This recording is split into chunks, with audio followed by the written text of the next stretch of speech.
Hello everyone, ulit idol broccoli garlic kung paano namin ginawa Chinese style broccoli garlic mga idol.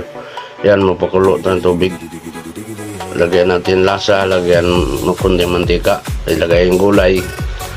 Yan, ganyan lang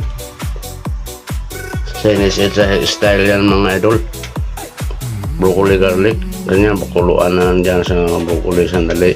Yung tama-tama lang na luto siya guys, at malutong pa kailangan para pag kinain masarap, malutong pa. Abaw, pag kinain masarap, malutong pa. Ayan din, kawali mag-isa na tayo ng, yan ang mantika nga mabango guys. Tapos igisa pa sa bawang. Tapos lagyan natin ng lasa ang broccoli guys, MSG, chicken powder, sugar, salt, kunti,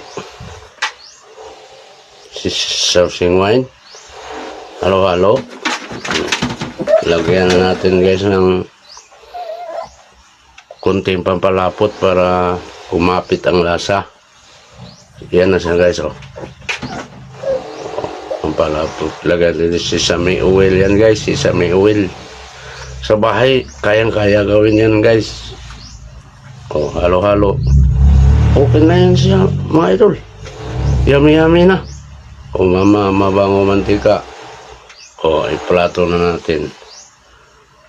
Ganyan lang yan mga idol. Masarap yan, yung mahilig sa gulay dyan. Madali lang gawin.